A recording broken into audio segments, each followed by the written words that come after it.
Good day, everybody. It's May 24th, 2023, and welcome to On The Brink, episode number 19. I'm your host, Tom, otherwise known as Striking here in the digital media world. I'm so glad to be hosting this episode again. We're going to get right to it because we got a lot of information to talk about. We haven't been here with you for a while. So let me introduce you to the Auditchain lead architect, Mr. Jason Meyers. Jason? How you doing? How's everybody doing? Well, hopefully everyone's doing really well. I just had the wrong graphic up in front of it, so we'll edit that out for the future thing. But welcome back to the United States. Jason has been around the world promoting the Auditchain brand, the project, and the software all together. And I think he's got a lot to talk about today. And so we're going to get right to it. We could go along with the travel banter and the different cities and things you've experienced in the past while. Jason being in Dubai and Switzerland and now back in the States. But tell us, what kind of updates do you have for the project? Well, first, there's something I want to address, which the community has been making noise about, and that's hype. We're not a hype project. We're quiet, and we have to be very careful about how we communicate and who we communicate to, because we're dealing with, again, the most conservative profession on the planet, and they scare easy. So we'll make a lot of noise when a document is signed. Right? We don't talk about what we might do or what we're thinking of doing, or we don't say things that aren't true. And, a lot of projects do, and their tokens go up, and people prefer to buy scams because of the hype. That's not who we are. We're all substance and no hype. All steak, no sizzle, as we say, right? So I just wanted to mention that again. As far as what we've been doing, we're about 90% business development and 10% technology development. Most of the technology has been developed. Right. There are some minor things that we're tweaking. There are some features we're implementing which we don't need for a commercially viable product, but will be useful if and when accountants or CFOs or regulators ask for them. So it's good to have. One of the bigger tours, I should say, has been dealing with regulators in UAE. Well, that seems like it's good news, not the bad news as it is here in the United States. Well, again, they're still regulators. They're very long sales cycles, right? Right. There are about 50 free zones in the UAE, and each free zone has its own regulator. And each regulator requires financial reporting and audit in some way, shape, or form. The regulator everybody has heard about in recent weeks, months, is the Virtual Asset Regulatory Authority that has become the only virtual asset regulator in Dubai, right? It covers Dubai only. Right. And in the rule books, specifically risk and compliance, there are monthly financial reporting requirements for virtual asset service providers, right? Otherwise known as VASPs. And those are absolutely required, not voluntary. It's mandated, right? So if you are an exchange or you service virtual assets on behalf of others, either as a custodian, an exchange, you've got those obligations. If you're an issuer, a distributor, or a marketer, not as much, but you do have transparency obligations, right? Other than VARA, there are DIFC is probably the largest, most established free zone. Most banks in the world who have a presence in Dubai are located in the DIFC. Right. They are regulated by the DFSA, the Dubai Financial Services Authority, which again has financial reporting and audit requirements.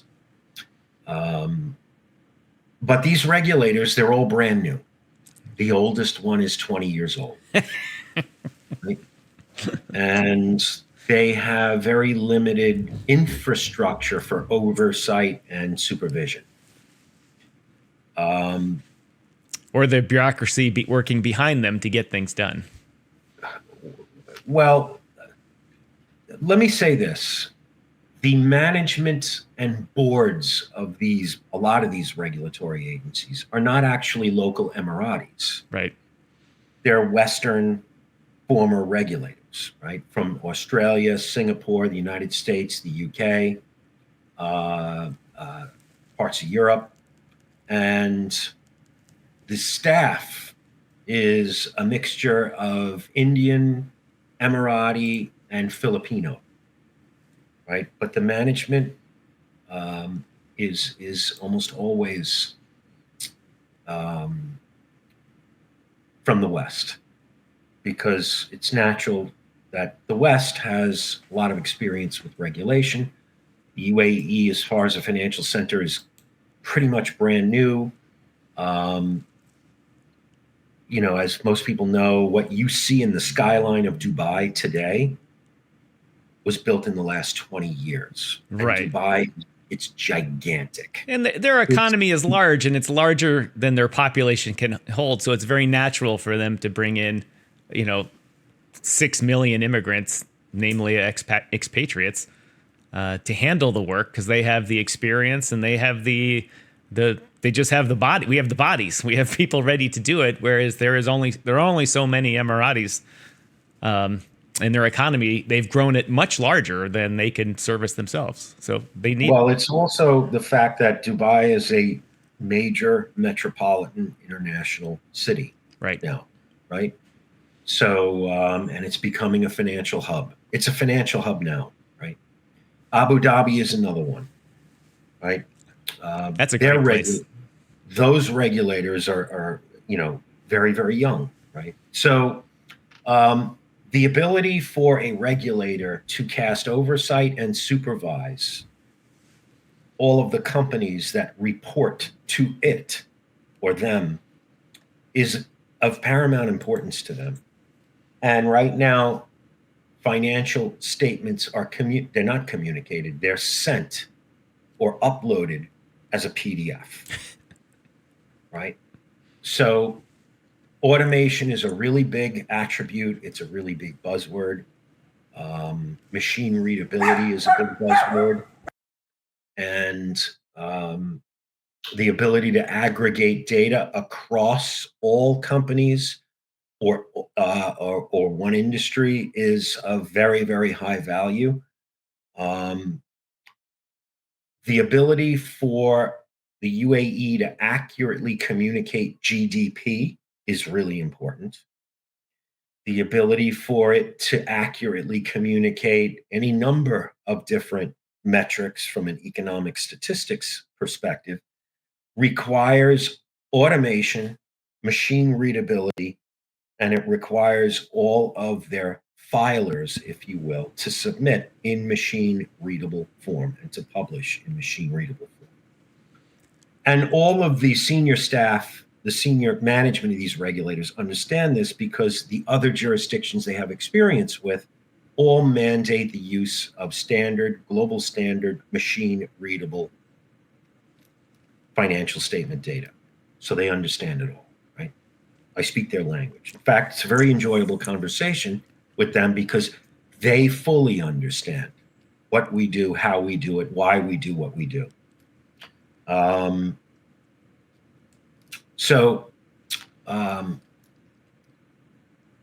We will be planting a flag in the DIFC, which means forming a separate subsidiary run by a local Emirati who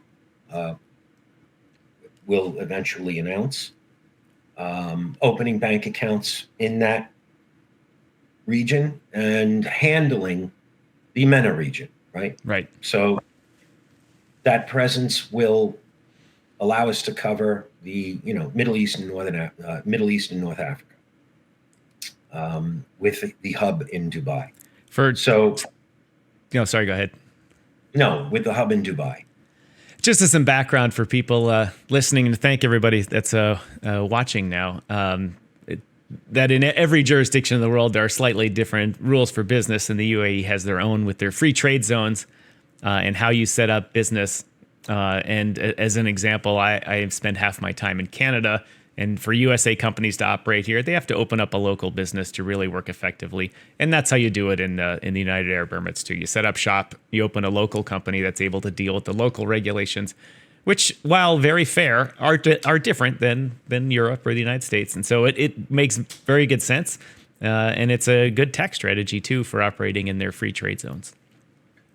It is. But we're based in Switzerland, so Also, we're not really after the tax benefits right. as much as we're after complying with proper form and customs in the UAE. Although it's a benefit, because whatever revenue gets generated in that region will be tax-free for a while. Right? There are new regulators that are, new free zones that are emerging that haven't even been established yet, all of whom need what we have. And for those, just to clarify, a regulator needs the ability to accept financial statement reporting. It needs the ability to aggregate the data out of those financial reports in an automated fashion. It needs the ability to publish those financial reports, and it needs the ability to use the data contained in those reports to publish economic statistics, right? Right. Whether it's GDP data, whether it's doesn't matter, right? Or just to simply measure how they're doing, That's not only them, but as a financial hub, you have a lot of institutions who do research, and they need machine readable data. They need automation, and so. And the more valid data you provide, the better they trust you and want to invest more in that region. And as we know, Pacioli's putting the validation test to all of this data and bringing out the good and the bad. That's exactly right. So, the dialogues are always, how should I say? Wouldn't it be nice if a 20-year-old regulatory society can set an example for the world? Right? Yeah. How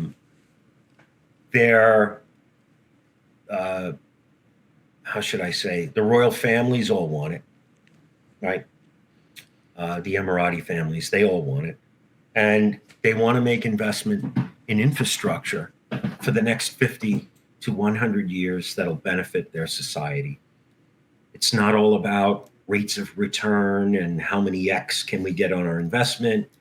It's about improving the region, and it's about establishing and perpetuating a legacy, which is really important.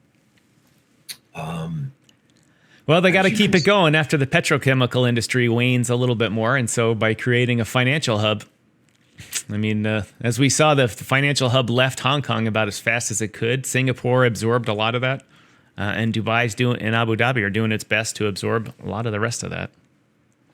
The other thing Dubai is doing is it is now, I believe, in my opinion, it is now the center of crypto innovation. I would agree with that.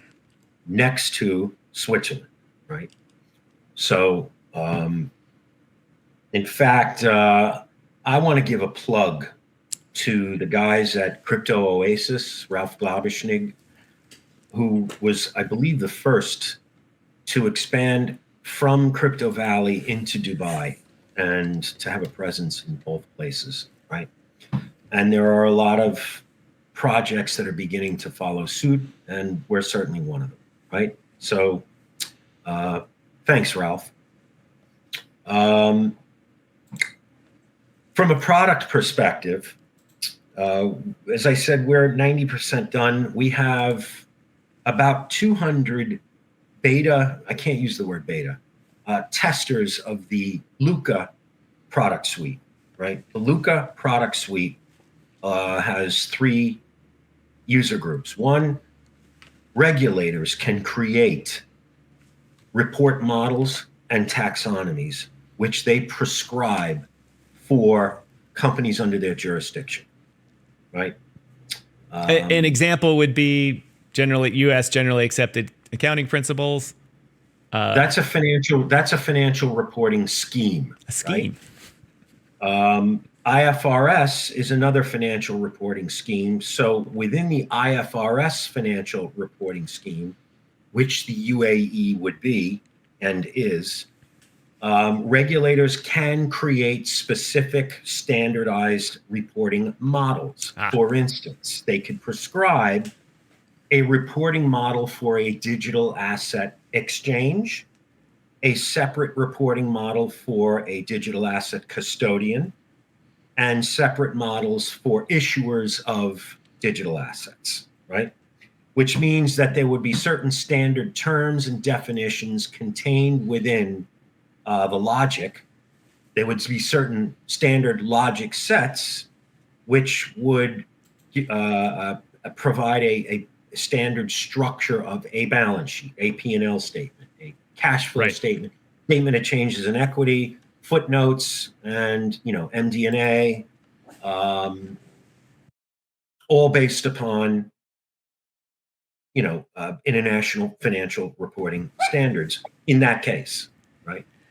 So you've got regulators, which is one, and then 2, you've got reporting entities, that's the second user group, who can use these models.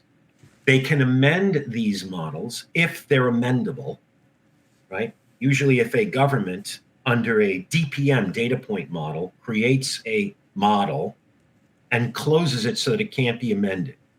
So that if you're a specific company that reports using a specific style, like a bank, right, you can't open the taxonomy and create additional extensions, because that's what happens in the United States. Can't make your own rules.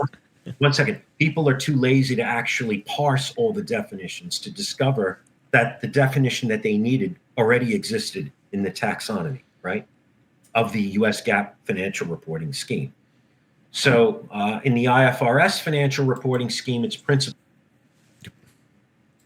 outside the United States, use the DPM model from a regulatory prescriptor perspective.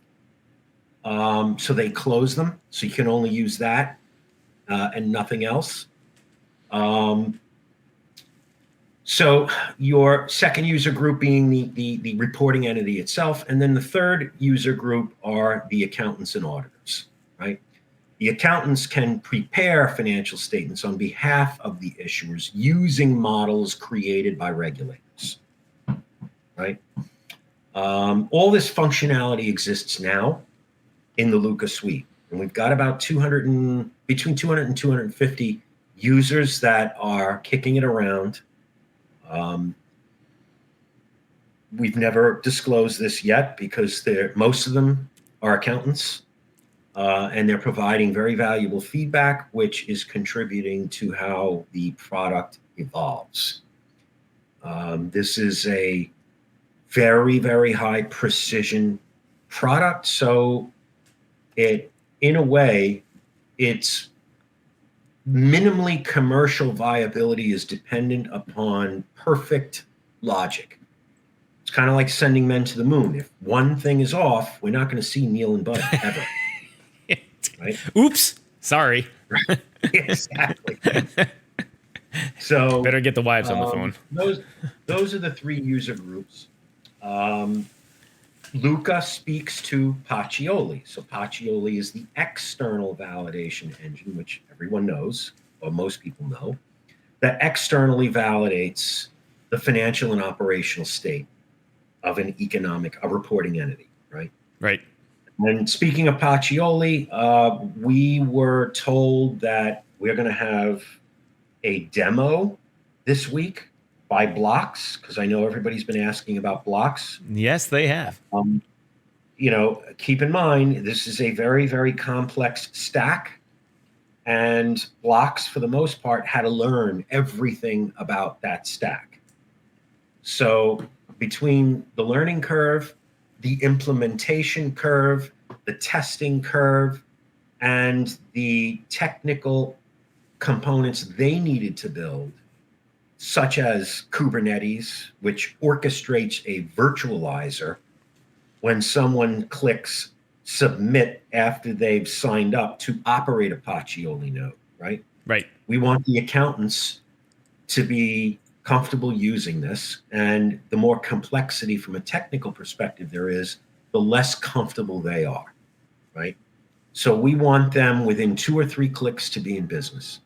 We want anybody to be in business within 2 to 3 clicks. And the components being architected by Blocks plays a critical role in that, right? Otherwise, it's like, you got to know Docker, and you've got to provision the server, and you've got to have specifications, and you've got to have load balancing, you've got to install software, and the average person is not even capable of doing that, right? These are technical things that technical people can do. It is difficult. I've done it before for a few other projects, and you get it just right, and then they update one of the kernels or modules, and your whole thing doesn't work. Well, that's the other thing, inside of our configuration, there is the Watchtower. And the Watchtower searches constantly, every 15 minutes, it searches for new Docker images, right? Anytime we update Pacioli in any way, there's a new image pushed to Docker. And then Watchtower looks for the new images, takes the new images, installs it on the server, and then it resumes its work, right? So in that way, we've made it easy, but Blocks has to replicate that. We can't just hand over our architecture to them. They have to build their own architecture. So it became a lot more complex than they bargained for.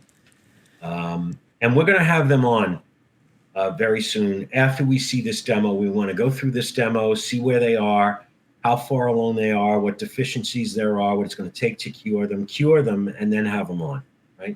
Makes sense. So, makes sense indeed. So that's where we are in that regard. But again, the overarching theme here is not token. It's not anything. It's about generating revenue. It's about getting the first anchor customers to adopt, right? One regulator and 3 reporting entities is what we consider a fairly well-rounded launch, right? Makes sense. And an endorsement. Because once you get one regulator, you're going to get all the companies under their jurisdiction, right? So people might ask, why don't you go to the SEC? Well, there are a lot of other competitors, and they only build to the SEC specifications, which need improvement, right? Their financial reporting specifications need improvement. Same with ESMA, CEDAR in Canada. MAS is somewhat more advanced. Netherlands, as a jurisdiction within the EU, is somewhat more advanced, but it's not mandated, right? So software vendors build only to specifications, right? So So within the EU, they still have sub-jurisdictions that handle it themselves, and they haven't ceded all that to the EU part or EU. No. ESMA is what sets the requirements, and each of the 27 jurisdictions have their own requirements, most of which are uniform, but you have 27 different access points, right, for financial statement data. There's no one single access point like there is in the United States. There's no Edgar. Which is the Edgar system, right? Which is provided by the SEC, right? So that covers all 50 states. It covers all reporting entities outside the United States that file with the SEC, whose securities trade inside, on U.S. markets. But yeah, in Europe, there's 27 separate jurisdictions. Well, every once in a while, we feel that those Europeans push their rules onto all their states, and they make one uniform thing, kind of like this the new crypto rules they've put into effect over there. And then sometimes you realize there's still 27 different countries. Right. Yeah, that's right. There are voices that want each individual state, like the old days. They want the lira back. They want the drachma back. Well, maybe not the drachma, but the French franc, right? Deutschmark. When FX was FX, right? Right. That's when it was the good old manipulated days. Right. Well. We do have a question. I know you're not going to answer thoroughly, but at least give us the background on the things that have to happen before you can answer this question. And the question is, hi, Jason. You're looking healthy, Jason. Anything you could share with us about clients? And I understand that we're not going to answer a question about clients, and you've given us some background about the testing that needs to go on. What other steps need to happen before we can really have those paying clients? Product acceptance. That's the one thing. And that anybody will tell you. That's a very answerable question, right? Product acceptance, which means giving the client the product, letting them tell you what they feel is deficient, and collaborating with the client to improve the deficiencies or cure them altogether, right? And then it becomes a process of updating, because they're going to want this and they'll want that, and this would be nice and that would be nice. And you boil it down to what are the must-haves and, what's your wish list. Right. But product acceptance is the number one answer to that question. And product acceptance comes with this testing thing, but also it comes with the sales cycle that you're handling now, which you've mentioned is a long-term sales cycle. CFOs have to be convinced to do things over a long period of time, has to show how that it will help their company and not hurt it. And so we understand that it's a very long sales cycle to change a company's accounting practices or methods. But when regulators come in and say, hey, working the other end of the spectrum too, in a new jurisdiction, with new regulations coming into play, and you have that ability from being there for a couple of weeks in Dubai. So in essence, you get to help the regulators early on, kind of set the rules and at least influence them so it's a field that will have better acceptance of Auditchain. Is that a kind of a correct statement? Yeah, but it's not set the rules. It's enabling the regulators to exercise oversight and supervision in an automated fashion, right? Instead of having large staffs to cull through thousands of PDFs, the click of a button will aggregate the data that they need automatically in machine readable and machine understandable manner. What does this all have to do with blockchain, you ask? Well, Jason, what does this have to do with blockchain?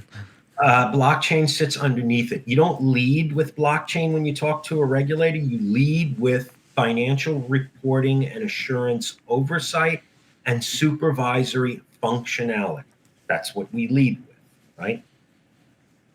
They can, they can ask questions about blockchain, right? They can have, and what we explain is that we use blockchain for immutability, right? And pretty much that's as far as we go. The ability to compare, let's say, a restated document to the original document instance document that was lodged, that was filed. Right. Accounts. Blockchain is used for accounts inside the reporting entity.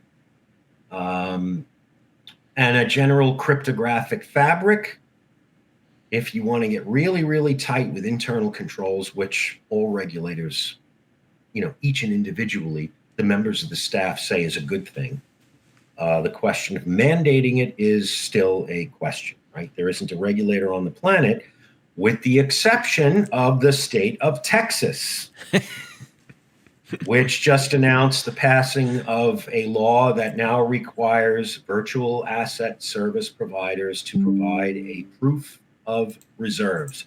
God help us. God help us. We're going to see some more of those fake hand-drawn Excel spreadsheets. Proof of reserves is not proof of anything. Proof of financial and operational state, which contains the reserves that do not belong to it. Right. Is the proper way to go. Belongs to customers. Well, Texas can claim they're being proactive here, but really they're just creating another sinkhole that Texas is known for. You also got 49 other states, because I don't know any business in crypto or pretty much otherwise that operates within a single state or jurisdiction, right, without crossing state or jurisdictional lines. As I say, it's impossible not to engage in interstate commerce in the United States. Not possible. Yep. All right, Jason, what else you got for us here from your travels around the world? It's been 2 months since you've talked to the audience here. What other types of background do you have regarding the project? Acceptance, some feedback from people, like when they see, do they want a better user interface? What are they looking for when you demonstrate the software to them? So we haven't gone that far yet. We've made a demonstration in Switzerland amongst a very private small group of Swiss ecosystem members, centered around its largest data center infrastructure, which is used by everybody in Switzerland. And the feedback really has not to do with product, but more to do with how we're communicating, right? So this has to be really simple to understand. And it's a complex stack, right? But in any event, that's a group of accounting firms and an infrastructure provider that would do the same thing Blocks does. Only this infrastructure provider has just about every corporation you've ever heard of as clients, including lots of Swiss banks, right? Oh, that's a good thing. So it's an ecosystem. And we're just now architecting how we're going to work together. We've identified several areas, one of which is infrastructure. And that infrastructure is certified, so it's suitable for audit firms to use as an infrastructure because it's ISO certified, ISAE 3402 certified, and it's certified by FINMA as having the necessary certifications acceptable to FINMA for FINMA to recognize it as suitable for banks to use. If that makes any sense, FINMA said that infrastructure as certified is acceptable for banks under their jurisdiction to use, right? So, but yeah, that's pretty much it. All right, we got another question from the rabble out here. Do you know the answer to an accountant talking about Prolog being the what and not the how? Accountants should not talk about Prolog. They are accountants, not programmers. They should not, but I'm guessing since the question was asked, they do. There's only one accountant I've ever heard talk about Prolog, and that's Charlie. No. Right? I've never heard an accountant talk about Prolog. You hear them talking about SAP, QuickBooks, Xero, right? How much they hate SAP from a financial reporting perspective. Just the expense line for SAP. Oh my God. You hear it all, right? Excel they talk about. They don't talk about XML, which is what Excel sits on, believe it or not. Right. Not many people know this, but Excel, the program made by Microsoft that accountants use, Yeah. sits on top of extensible markup language, XML. Same as Word. XML, right? So that's right, same as Word. Nobody talks about that. Nobody talks about HTTPS or, mail to : protocol, right? Nobody talks about that. Why would an accountant want to talk about Prolog unless he's a geek and, he's also a computer science minor and he's a tinkerer and so on and so forth. Well, we do know that a lot of simplicity, and they need security, they need trust. As Henry says, it's a Dutch guy talking about XML. You got to watch out for Are you those going to Dutch. sell XML to accountants? No. You sell functionality, automation, ease of use, the ability to continue to billing rates while making your operation more efficient. That's how we speak to accountants, accounting firms, right? How's it making their job easier? Right? We're not talking about syntax, XBRL. Regulators talk about that. As he says, that's a better way of thinking. Says thank you on that. I'm going to drop my own question in here as we come to the end of our talk here today. What's next, Jason? This is On The Brink number 19. On The Brink number 20 won't be that far away. What do you got for us next? Next, as far as our project? As far as what we're going to be on the air for, what do the audience expect to hear from us, and kind of any idea what topics we're going to talk about next? We're doing two things. One, we're also raising capital, an equity round of capital with a token bonus. And 90% of our activities are business development, right? Right. This is where the rubber meets the road. We've got the product, and now we're selling the product and developing business, right? It's not like a DeFi protocol where, $200 people stake money. This is a real use case for a real domain that has real problems. Well, before we go, do you want to touch on this hold to maturity issue and these banking rules here that have been flummoxing the markets and banks themselves? Oh, you mean the government-sponsored lies on balance? Is that? I'm sorry. It's time to crank it up here on The Brink 19. Let's get Jason wound up, ladies and gentlemen. Let's talk about the U.S. government and the banking regulations screwing the common people. Look, I'm gonna, and I don't want to spend that much time on it, but regulators are allowing banks to present balance sheets that to the human eye are not accurate. Why aren't they accurate?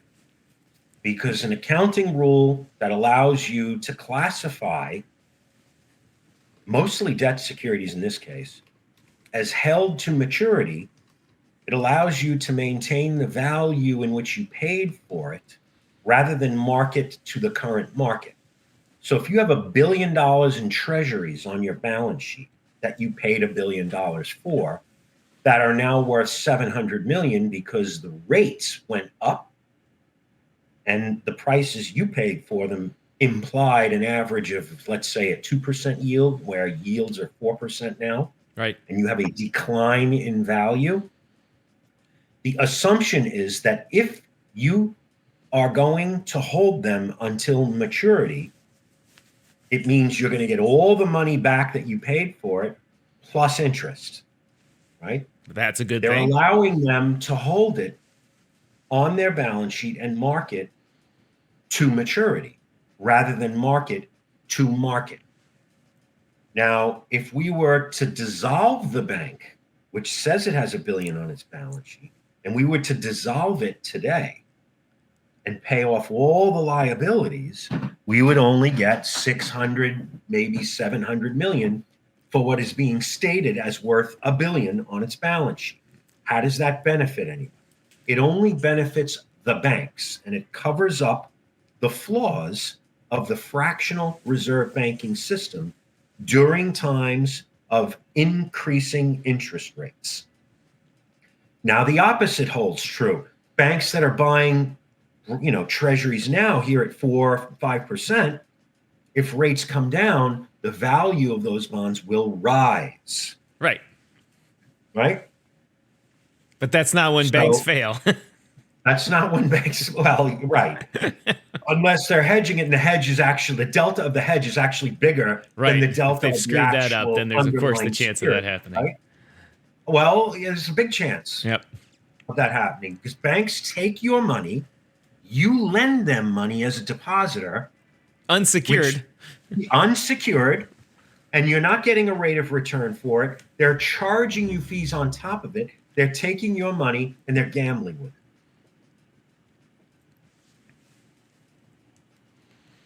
Right? It's like Vegas. That's the flaws with hold to maturity accounting. Right? So somebody smart who's got 10, 20, 50, 100 million in the bank, I don't want my, that's a bank, that starts a bank run.